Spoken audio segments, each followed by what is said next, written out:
Kryptojen käyttötokenit, miksi näistä nyt puhutaan? Mennään tähän. Eli mä oon nyt laatinut tämmöisen mielenkiintoisen listan meille kaikille. Tässä on mun top 12, eli top 10 lista bonuksena kaksi muuta kryptoa. Nyt ei ole mitään sijoitusneuvontaa ja nyt on oikeasti, mä oon tuonut, tässä meni hetki, kun piti tuoda ja vähän miettiä tätä asiaa tosi tarkasti. Ja näin, niin haluan nyt näyttää teille tämmöisen käyttötokenit, minkä takia mä oon nyt tuonut nämä tästä esille. Ja tosiaan käyttötokenit, niin tämähän on tosiaan se käyttötarkoitus ja ratkaisee todellisia ongelmia, näin poispäin. Tervetuloa kanavalle ja nyt perehdytään tähän asiaan. Eli tosiaan, top 10 käyttötokenit, projektit, joilla on oikea käyttötarkoitus ja ratkaista todellisia ongelmia. Tässä on nyt, niin kuin näette, 10 eri käyttötokenia plus bonuksena sitten kaksi tuommoista hieman erilaista toisesta kulmasta tätä asiaa.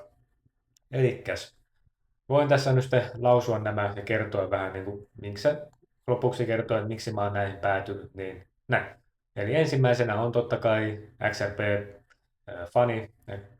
Voin sanoa, että kyllä sitä löytyy salkusta, eikä se ole enää mikään semmoinen salaisuus, mutta en tule kertoa mitään muita, mitä löytyy.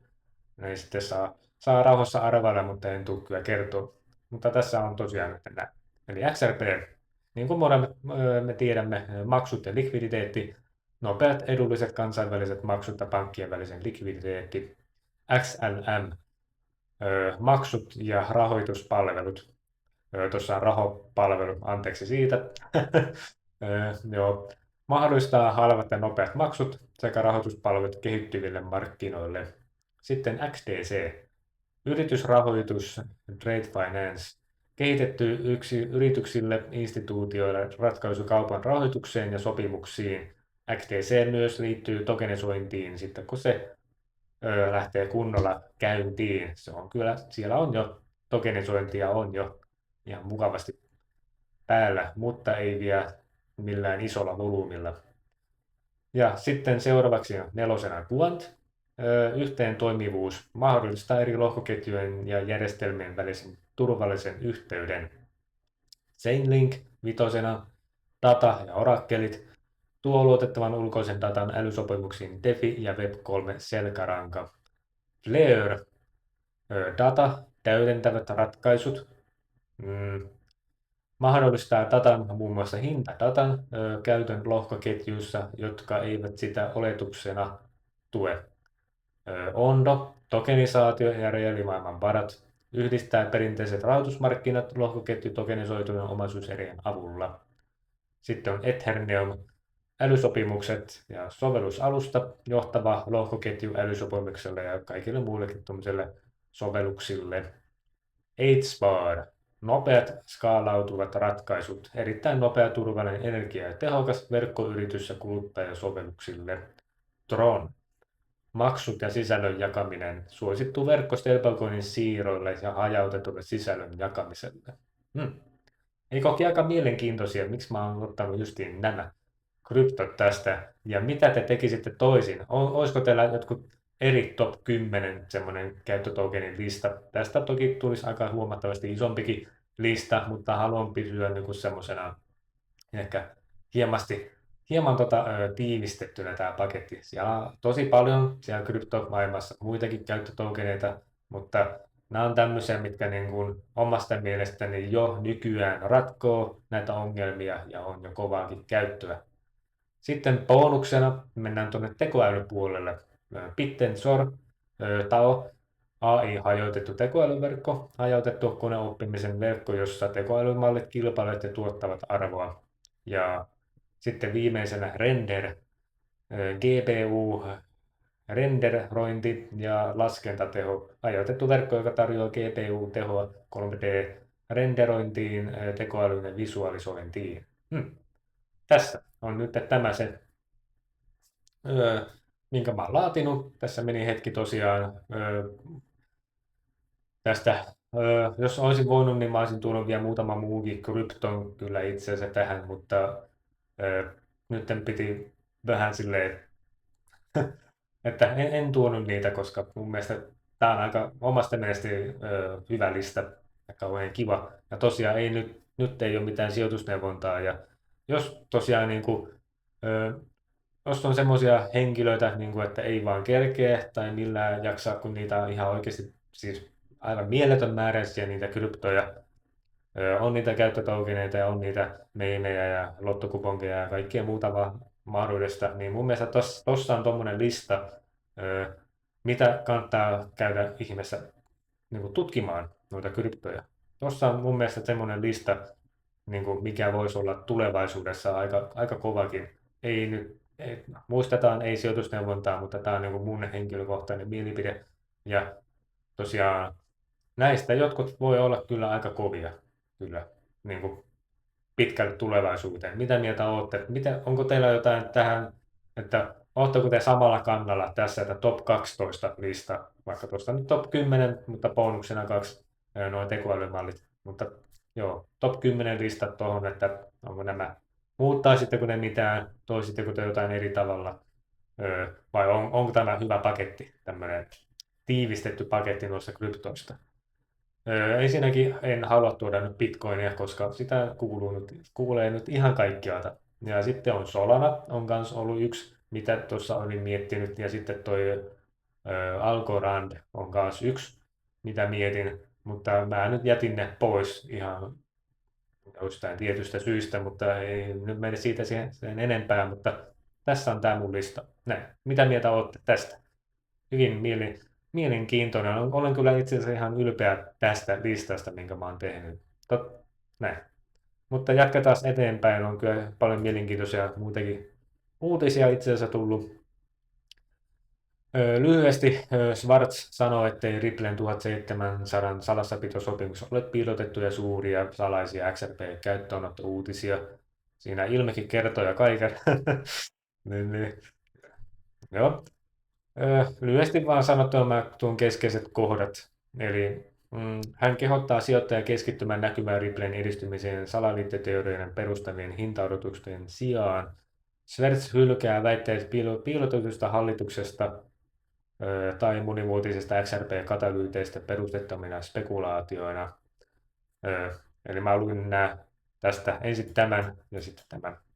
Kiinnostaa, miksi mä en ihan järjestyksessä mene, mutta näin.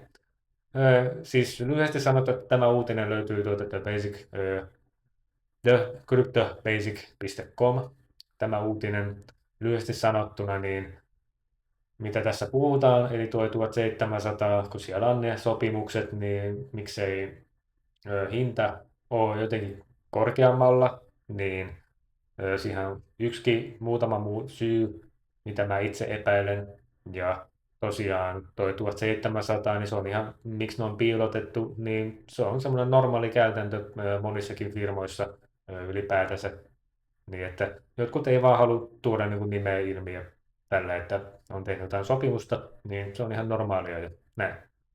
Mutta sitten moni on spekuloinut ja hypettänyt sitä, että sitten kun tuo 1700 ehkä tulee ilmi, mitä kumppania siellä on, niin sitten XRP-hinta lähtee ja nousee, niin se on todella vahvaa hypeä spekulaatiota.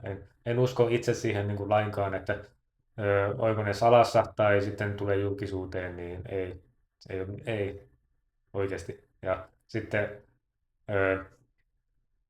miksi XRP-hinta on sitten noin alhaalla, niin se on mielenkiintoinen hyvä kysymys, varmaan tulee monella, niin me odotetaan sitä loppupeleissä sitä Clarity Actia. Tulen tuossa lopuksi vielä sanomaan sitä hieman, missä mennään, mitä tulee vielä tapahtuu. Kryptot ei tarvitse Clarity Actia. Ne voi mennä niissä 4 vuoden sykleissä, niin kuin aina, hamaan loppuun asti. Tai sitten on se toinen puoli, että niin kuin Clarity Actia myös kryptot tarvii, mutta se on tarkoitettu enemmänkin tuonne instituutioille ja muille tyypeille, että niin kuin niistä tulee säänneltyjä, vähän semmoisia ehkä hieman turvallisempia, että sinne voi tunkea vähän isompaakin summaa rahaa, eikä mistään sadoista miljoonista tai 1 miljardista tai muuta vastaavaa, vaan puhutaan sitten oikeasti biljooneista ja triljooneista, niin kuulette ihan oikein. biljooneista ja triljooneista. Ja semmoisia summia kyllä liikkuu, kun mennään sitten tokenisoinnin puolelle, niin puhutaan triljooneista. Ja se on valtava summa. Kaikki ei tietenkään mene yhteen kryptoon, mutta sitten se ajantuu ja sitten nähdään sitten, että millaisia käyttöä ja kysyntää tulee mikäkin kryptoihin, niin se on sitten 50 vuoden päästä sitten olla hyvin mielenkiintoisessa tilanteessa. Eli kaikki tämä, mistä nyt on paljon puhetta, spekuloidaan hirveästi, koitetaan miettiä, mihinkä hinta nousee ja kaikkea näin. Niin tämä on vaan niin loppupeleissä ihan pelkkää kohinaa. Ihan niin kuin tämmöistä näin. Niin kaikki saa olla ihan mitä mieltä tahansa, että kryptot voi olla jotain pyramidihuijauksia, jos näin halutaan luulla, mutta ei sitten saa itkeä perään, että kumpa olisi sittenkin lähtenyt mukaan tai muuta vastaavaa. Mä mielelläni itse mieluummin katson tämän kuin kadun, niin sitä mieltä mä oon tästä, ei mitään sijoitusneuvontaa. Näin. Tosiaan, ja toi 1700, niin mitä siihen voisi vielä lisätä, niin eipä siihen oikein sen kummempaa. Ripple on vaan niin kuin koko ajan luo niitä sopimuksia tosiaan niin paljon, niin mä luulen, että XRP, Ripple, XRP, Ledger, RL, USD, niiden stablecoin on tullut jäädäkseen, eikä ne ole mihinkään katoamassa, koska siellä on oikeasti ihan hirveästi sitä käyttöä. No okei, ei ihan hirveästi. Silleen, mitä se nyt voisi sanoa? Ehkä silleen paremmin. On käyttöä, mutta sanotaanko sitten kun puhutaan hirveästi, niin sitten puhutaan ö, monesta sadasta miljardista ja semmoisesta liikenteestä, mitä siellä on. Mutta niin kuin siellä on hirveästi niin kuin sitä kiinnostusta tuohon teknologiaan ja YMS, niin upeeta kyllä tuolle Ripplelle. Se on, saat nähdä, mihinkä hintoihin sitten se lopulta nousee. Mä oon sanonut, että mä uskon kolminumeroisiin summiin ja kyllä 5 vuoden päästä mä uskon, että Ripple voisi olla kolminumeroisissa summissa, jos palaset vaan loksahtaa kohilleen. Mutta mä uskon, että tämän vuoden ja tänä vuonna saatetaan ehkä päästä kaksinumeroisen summaan tai viimeistään seuraavana vuonna. Uskoisin näin, jos nämä näkymät alkaa näyttää tosi hyvältä. Niin sen näkee sitten. Tämä on vaan tämmöistä spekulaatiota arvailua, mikä tämä lopulta menee, mutta se on jollain tasolla turhaa, mutta jollain tasolla se on ihan mielenkiintoista ja kivaa. Sitten haluan näyttää teille tämmöisen löysin uutisen. Altcoin-kauden indeksi nousee 41. Analyytikko ennustaa 60% nousua. Muistatte varmaan, koska mä teen videon siitä, että altcoin-kausi nousee, tai koska se on tulossa, niin mennään tähän. Eli mä taisin puhua siellä 31-35 se indeksi, altcoin indeksi oli sen vuoden, nyt se on noussut 41. Mielenkiintoista. Syvennytään tähän. Eli tämä uutinen on tosiaan 25. huhtikuuta tullut ja mitäs täällä nyt sitten? Eli altcoinin volyymin räjähtää. Eli kryptomarkkinat täällä näin, niin saavuttaa takaisin 2,5 miljardin dollarin rajan ja jotkut altcoinit suorituvat markkinoilla paremmin.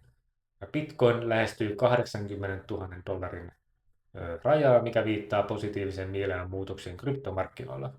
Analyytikot odottavat suurempaa altcoin kautta kuin aiempia syklejä tässä syy. Niin.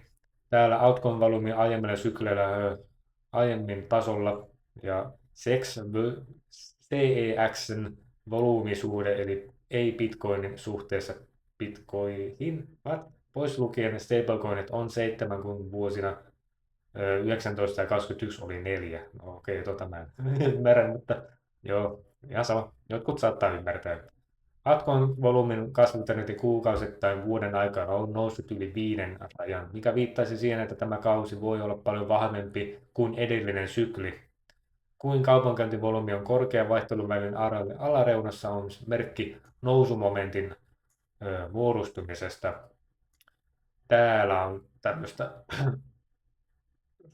19 ja 21 ja nyt sitten viitataan, että tämä sama kuvio on nyt tässä isommassa neljässä, että tuolla on toi, niin ollaan nyt tuolla pohjassa. En tiedä sitten, miten käy. Mitä luulette, että tuleeko tämä oikeasti olemaan nyt se isoin, mitä monet on siellä puhunut? Mutta tosiaan, mennään nyt eteenpäin, niin analyytikot ennustavat 60% nousua. MN-fundin perustaja Michael Van den Poppe on tukenut nousujohteista ennustetta. Analyytikko ennustaa 30-60% nousupotentiaalia, jos Bitcoin-hinta saavuttaa 86 000 dollaria.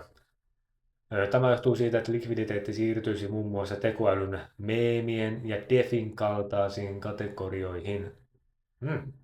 Mielenkiintoista. Sanon vielä tämän uudestaan. Eli likviditeetti siirtyy muun muassa tekoälyihin, meemien ja DeFin kaltaisiin kategorioihin. Mielenkiintoista. Että Michael huomasi, että lähes kukaan ei aavistanut nousuvauhtia. Hän ehdotti, että näistä vaihtoehdoista kryptosijoituksista voisi tulla vahvasti tuottoja. Ja kasvava vauhti näkyy altcoin season indeksissä. Indeksi nousi kuukaudessa 25 kuukaudessa 25 41, mikä viittaa siihen, että useimmat altcoinit alkoivat suoritua paremmin kuin Bitcoin.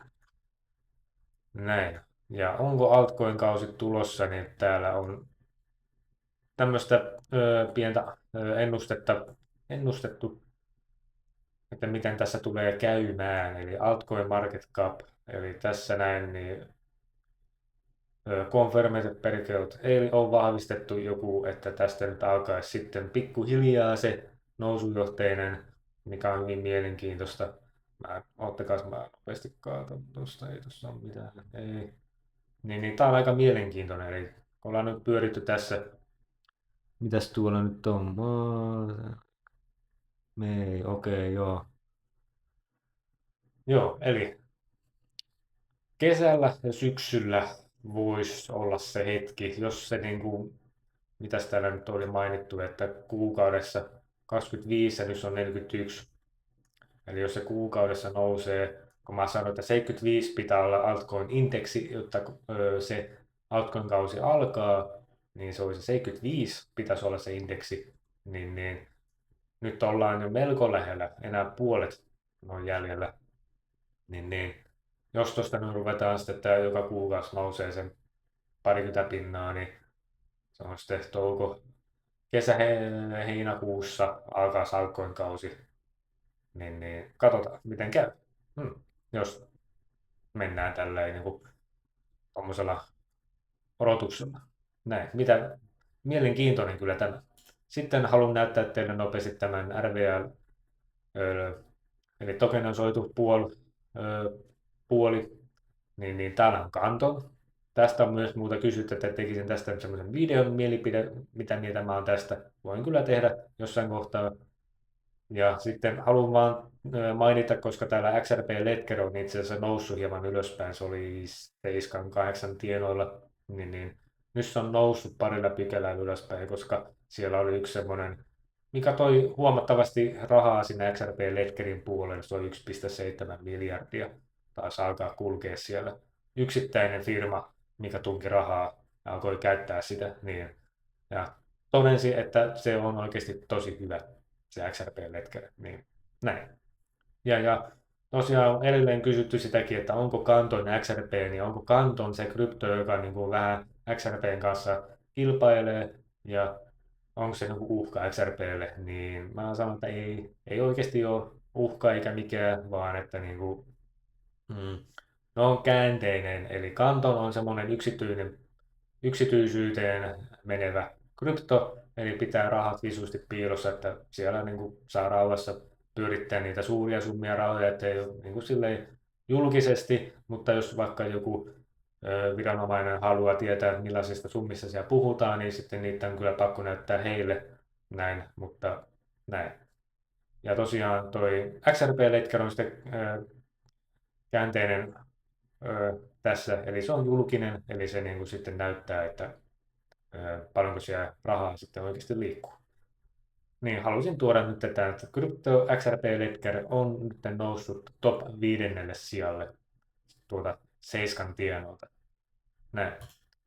Sitten mennään eteenpäin tuohon Clarity Actin puolelle, niin tässä on tämä video kyllä, tässä ei paljon ihmeellistä puhuta, käydään vaan stablecoinin palkkiosta vähän läpi ja sitten siellä on senaattorit pistänyt vihreitä eli jees, kaikki on kunnossa ja tuolla näkyy olevan nolla. Mm. Eli niin kuin mä oon sanonut, vaikka tuli nyt vähän lykkäystä tässä Clarity Actissä, mutta siellä on kaikki on niin kuin valmista siellä. Nyt vaan vielä käydään asioita läpi vielä kertalleen. Ja sitten toukokuun loppuun mennessä on arvioitu, että tämä nyt sitten menisi vihdoin viimein läpi. Ja nyt katsotaan nyt sitten, voi edelleen olla niitä hetkiä, että niin tulee edelleen niitä viivästyksiä, mutta jos se toukokuusta viivästyy oikeasti vielä tosi paljon, niin voimme katsoa sitten vasta ensi vuoden puolella Clarityä uudestaan, tai sitten se on vaan, niin kuin, että voidaan sanoa hei hei Claritylle, näin. Niin, tällaista. Eli tämä on nyt vaan tätä, että ehkä jonkin asteen tahallista manipulointia tai jotain, että niin kuin pitkitetään, koska nyt on kryptot vielä on niin alennusmyynnissä omasta mielestäni vahvalla mielipiteellä, että vielä nuo isommat instituutiot ja näin, niin saavat sitten haalittua, anteeksi, saavat sitten haalittua niitä kryptoja vielä semihalvalla. Eli siellä mä luulen, että nämä jotkut tietää kyllä, mikä kryptomarkkina on menossa ja näin, niin sen takia nyt ne haalii siellä pikkuhiljaa niitä kryptoja omaan salkkuunsa, niin tällaista. Eli se, että nyt mä luon todella vahvan mielipiteen tähän, että kannattaa ruveta vähän miettiä sitäkin puolta, että niin kuin, onko kryptot oikeasti mitään huijausta. Mä sanon, että kaikki ne meemikolikot ja kaikki muut on huijausta, koska siellä ei ole käyttöä yhtään. Ne on vaan lottokuponkeja, se on kasinoa, näin. Mutta jos sitä haluaa tehdä, niin siitä vaan omalla, totta kai kaikki on omalla vastuulla. Mä en ota mitään vastuuta kenenkään rahoistaan, olla itse omista rahoistaan vastuussa, näin. Niin muistakaa se. Ja älkää koskaan niin kuin, mitään sijoituspäätöksiä mun videoiden perusteella, ei, vaan aina menkää tutkimaan nämä asiat itse. Ja tosiaan se, että tämä kryptomarkkina, niin tämä on tosi mielenkiintoisessa pisteessä, niin kuin mä oon jo usein tai muutaman kerran niin ainakin maininnut, krypto on nyt siinä kohtaa kuin internet 90-luvulla. Eli se on alussa, kaikki on hypeä ja näin, mutta mitenkäs kävikään, internet on meidän jokapäivämme. Me joka päivä olemme internetissä jollain tasolla, tarvitsemme nettiä aina johonkin, niin kryptot on nyt samassa pisteessä. Ja miten sitten kryptojen käy, niin ne on tullut jäädäkseen, ne ei ole katoamassa mihinkään, vaikka siellä jotkut sitten on niin vahvasti myös sitä mieltä, että ne on kyllä katoamassa, ne ei ole tullut jäädäkseen tai näin, niin joo, sieltä katoaa 95-97% kryptoista aikanaan ja näin, niin kannattaa myös miettiä, että onko oikeissa kryptoissa mukana. Sen takia pitää tutkia aina niitä kryptoja, mitä pitää salkussaan ja pitää tietää, pitää pysyä pää kylmänä, tuntea pois pelistä sijoituksessa ja kärsivällisyys aina palkitaan. Näin. Se on mun mielipide tähän kryptomarkkinoihin. Kaikki tosiaan saa olla niin kuin ihan mitä mieltä tahansa, mutta mä oon sitä mieltä, että nämä on nyt tullut jäädäkseen, nämä tulee auttaa meidän elämäämme silleen, eri tasossa, eri asialla ja näin, niin, mutta suurin osa ei tule sitä huomaamaan. Tavallaan me ei itse kyllä tulla sitä huomaamaan, koska nämä on niin kuin tarkoitettu isolle instituutiolle ja näin, mutta niin kuin se, että kun se shifti, missä me ollaan, se vanha järjestelmä, eli 3-5 pankkipäivää menee siihen, kun saadaan jotkut rahat tilillemme, niin nyt kun ollaan menossa tähän uuteen aikakauteen, niin se on sitten tyyliin 3 minuutissa, 3 sekunnissa ne varat. Ja oli se mistä päin tahansa ne varat tulee, niin se on 3 sekunnissa sitten tilillä. Näin. Siihen ollaan kovasti menossa. Ei ole menossa mihinkään. Sitten ihan lopuksi haluan mainita, eli Quant on todella mielenkiintoisessa pisteessä nyt tällä hetkellä, koska Euroopan keskuspankki on päättänyt valita tämän Quantin teknologian tuohon, että Eurooppa tekee tuon digieuron. Eli seuraava askel on 2007 ja sitten 2029 Launchpad Now in Place. Eli 2029 ne vissiin pistää tuon digieuron sitten niin kuin, julki tai jotenkin käyttää sitä tai jotain. Mä oon ihan varmaan, vielä en ole niin hyvin perehtynyt tuohon, mutta eli ne on saattanut jo valita ton Quantin, sen teknologian. Niin kuin mä mainittin, mitä tuo Quantti tekee, niin tuon sen uudestaan ilmi täällä, että mahdollistaa eri lohkoketjujen ja järjestelmien välisen turvallisen yhteyden, yhteensopivuus, näin.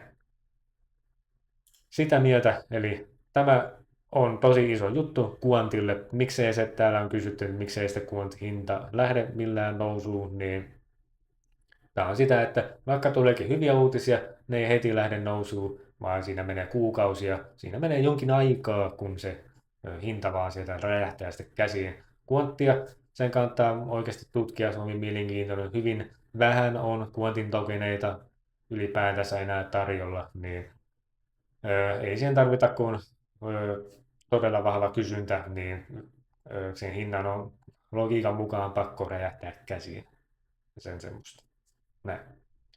Mitä mieltä olette, tuleeko tämä Quantti räjähtää sitten tuossa 3-4 vuoden päästä? Ja millaisessa hinnoissa Quantti pyörii? Ja haluan sitten tästäkin näin, että tämä ei ole sitten mitään sijoitusneuvontaa, mutta mä haluan tuoda teille nämä kryptot top 10, että plus tekoälyt tuohon mukaan, että kannattaa vähän ruveta miettimään näitä kryptoja. Eli lopuksi haluan vielä tähän mainita, että mitä mieltä olette tästä, että muuttaisitteko te tästä mitään, onko oikealla jäljellä ja mikä olisi niin kuin teidän semmoinen top 10 ja bonus 2 kryptoa, mitä olisi näin, mutta en nyt mene sanomaan, että muuta mitään näistä välttämättä löytyy, paitsi XRP on kyllä yksi varma, mitä voin sanoa, että on kyllä näin. Mutta tämmöistä, tämä on tosi mielenkiintoinen ja en tosiaan edelleenkään jaa sijoitusneuvontaa, vaan tämä ja niin kuin sanon taas, että niin kuin, siellä on niin paljon niitä käyttötokeneita, mutta tästä tulisi tosi paljon pitempi lista, mutta tämä on mun mielestä jotenkin semmoinen, mä veikkaisin, että nämä kryptot olisi semmoisia, että niin kuin on tullut jäädäkseen, mutta voin olla väärässä, en mene takuuseen missään vaiheessa, niin sen takia on aina hyvä hajottaa, ja se on ihan normaali semmoinen vinkki tai tämmöinen ajatus tässä sijoitusmaailmassa. Eli hajottaminen on aina kannattavaa, eikä olla vain yhden varassa, mutta niin kuin kaikki omalla tyylillä ja näin, eikä ole tosiaan mitään sijoitusneuvontaa. Näin.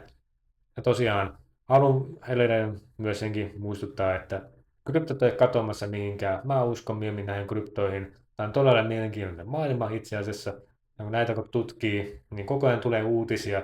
Näitä on kivempi tavallaan niin kuin tutkia kuin noita tavallisia osakesijoituksia, esimerkiksi Nvidia tai jotain, niin sieltä tulee jo välillä uutisia, mutta tuntuu, että täällä kryptomaailmassa tää tulee koko ajan uutisia. Mutta tuo vaikka joku Nvidia, no okei, se on vähän huono, otetaan vaikka joku Outokumpu, niin sieltä tulee ehkä viikon, 2 viikon välein jotain uutista ja sitten taas odotellaan ja ihmetellään, mihinkä tämä menee ja näin poispäin. Se on semmoista hidasta, niin tämä on mun mielestä mukavaa, tämä on tämmöinen niin kirja.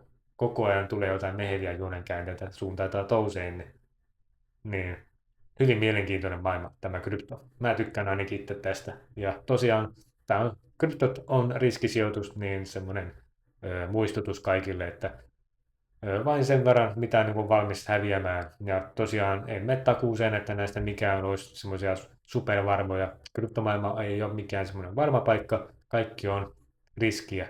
Näin. Mitä tahansa voi tulla vielä tapahtua.